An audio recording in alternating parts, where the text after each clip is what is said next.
जब परसाई जी आते थे रेडियो में, ओहो कभी कभी, तो आप यकीन करेंगे उनकी रिकॉर्डिंग आप वहाँ बैठ नहीं सकते थे, क्योंकि हमारे उस समय, अब तो बहुत बड़ा स्टूडियो है, छोटा स्टूडियो था, एक ही था, तो वहीं पर हमारा वो होता था बोलने का।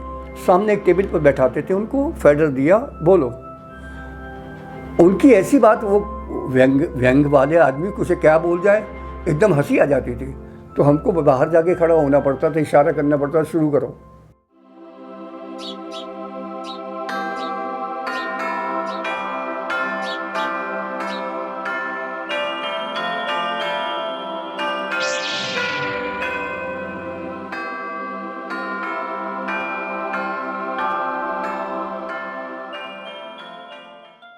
वो कहते हैं, एक फिल्मी डायलॉग है ना कि जो कुछ नहीं करते वो कमाल करते हैं।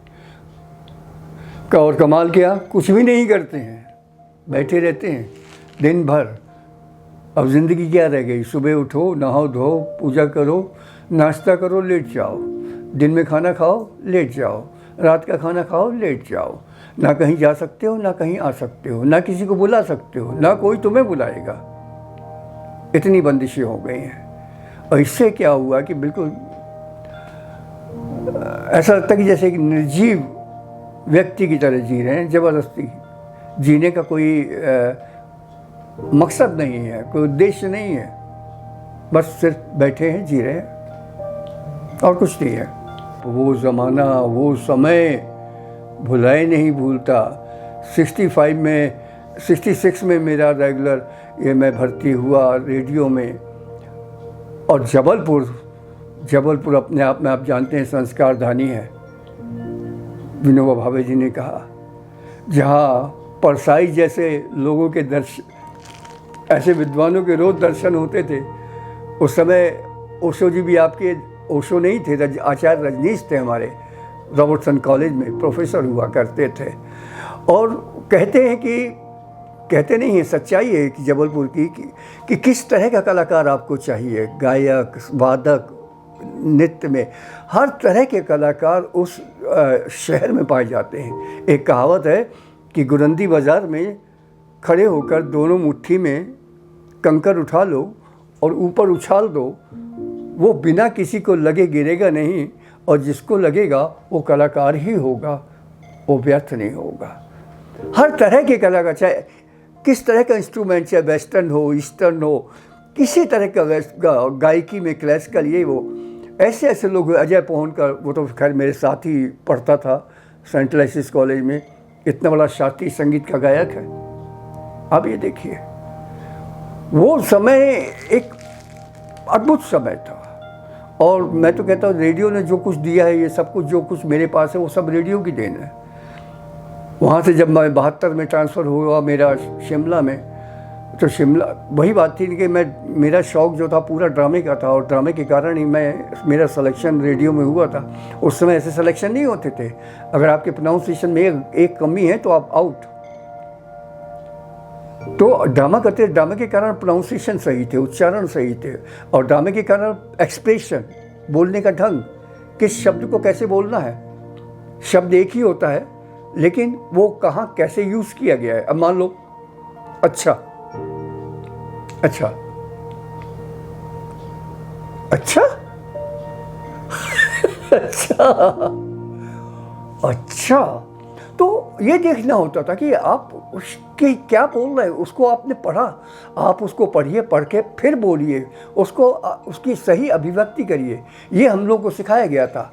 और ये इसका फल मुझे जाकर मिला जब मैं, क्योंकि हमारा जबलपुर ऑक्सिलरी सेंटर था, वहाँ इतने प्रोग्राम नहीं हो पाते थे उस समय, जबकि कलाकारों से भरा पड़ा था। तो जब मैं शिमला आया तो शिमला में लोगों ने मेरे अंदर की पहचान को जाना। वहाँ पे AC खेड़ा, राम कुमार शर्मा और अनूप महाजन जैसे लोगों ने मुझे जो दिया है, मैं उनका कर्जा आज भी नहीं उतार सकता। वहाँ नाटक मिला, नाटक विभाग भी देखा, वहाँ बाहर की OB, कभी मनाली, कुल्लू मनाली, पालमपुर, कांगड़ा, धर्मशाला, कहाँ नहीं घूमा, पूरा का पूरा हिमाचल घूमा। और उसके बाद जब मेरा ट्रांसफ़र यहाँ हुआ है रोहतक, तो रोहतक में भी यही मुझे रिवार्ड मिला।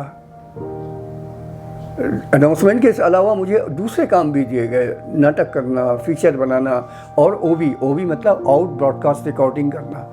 पूरा हरियाणा घूमने का मौका मुझे मिला। कहीं भी कोई भी फंक्शन होता था वहाँ जाते थे। अब जैसे अपने अम्बाला में होता था इंडो पाक मुशायरा, इस तरह के सारे प्रोग्राम रिकॉर्डेड करना, उनको ब्रॉडकास्ट एडिट करना, सब करना, आवाज़ देना और ब्रॉडकास्ट करना, ये इतना मिला मुझे कि मैं कह नहीं सकता हूँ। लेकिन अब समय एक सा नहीं होता है, हर दिन हो उतना एक समाना, सब कुछ हाथ से चला गया है। बस बैठे हैं, इन्हीं यादों को ताज़ा करते हैं और खो जाते हैं, और कुछ नहीं है।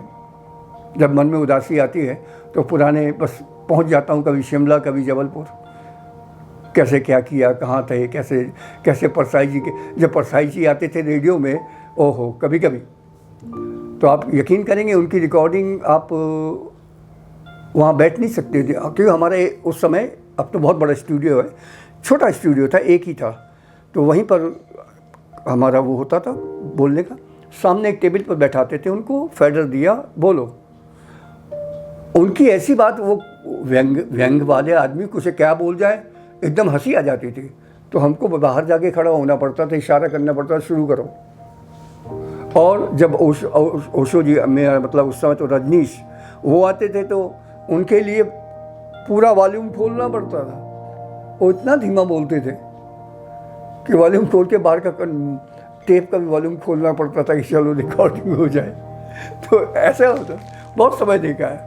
बहुत बड़े बड़े कलाकारों के फंक्शन होते थे, हमारे रेडियो में ही स्टेज प्रोग्राम होते थे।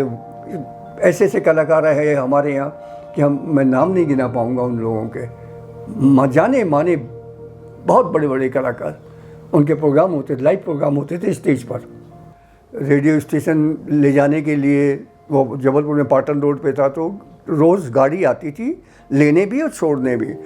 तो वहाँ पे महाराष्ट्र स्कूल है राइट टाउन में, वहाँ पान की दुकान के पास हम खड़े होते थे और वहीं पे गाड़ी आती थी और हमको ले जाती थी।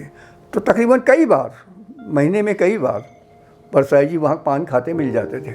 लंबा चौड़ा, लंबा कट, लंबा कुर्ता, खुली हुई पैजामा लंबा, बस वहाँ उनसे उनके चरण स्पर्श करने का मौका मिल जाता था।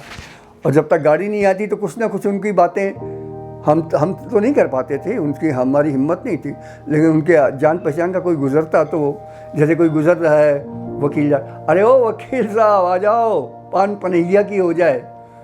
अब पान तो समझ गए लोग, पनैया मतलब जूती है, पान पनैया की, वो इस तरह से शब्दों का प्रयोग करते थे। तो उनसे तो बहुत, बल्कि हमारे मेरे जो गुरु, रेडियो के गुरु थे सतीश तिवारी, उनकी पत्नी अब मेरी बहन लगती है, हर महीने हर साल राखी भेजती है, नाम का तिवारी। तो जब हमने कहा कि रेडियो हमारा जबलपुर का ऑक्सिलरी सेंटर था, तो जब धीरे धीरे करते करते युवाओं के लिए कार्यक्रम शुरू हुआ, तो सप्ताह में एक दिन हमें कार्यक्रम करने मिलता था। तो बस तिवारी से मैंने कहा भाई कुछ करो, तो उन्होंने उससे परमिशन लेके उनकी कहानियों को नाट्य रूपांतर किया, जिसमें 2 नाटक मुझे याद हैं, कहानियाँ याद हैं, भगत जी की गत और प्रेमियों की वापसी। आप पढ़ेंगे अगर किस किताब को तो आपको हैरानी होगी कि भगत जी जब स्वर्ग जाते हैं, सोच कर कि मुझे स्वर्ग मिलेगा, जब मृत्यु होती है कि मुझे तो स्वर्ग मिलेगा, और जब वो जाने लगते हैं तो वहाँ पे द्वारपाल बोलता है, कहाँ जा रहा है? बोले स्वर्ग में। बोले टिकट दिखा। पर कहा कि मैं तो पंडित हूँ, वहाँ से आया हूँ।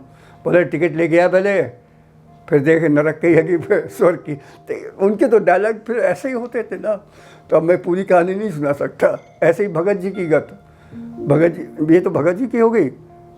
प्रेमियों की वापसी, इसलिए 2 प्रेमी आत्महत्या कर, उनकी शादी नहीं हो पा रही, आत्महत्या करके ऊपर पहुंच जाते हैं, फिर उनके साथ कैसा व्यवहार होता है वहाँ पर, और कैसा वो फिर वापस आना चाहते हैं। तो देव बोलते हैं भाई तुमको ये योनि देनी थी, दे दी, अब ये योनि नहीं मिलेगी। बोले कौन, दूसरी कोई योनि में जाना हो तो बताओ। तो लड़का बोलता लड़की से, बता कौन सी योनि?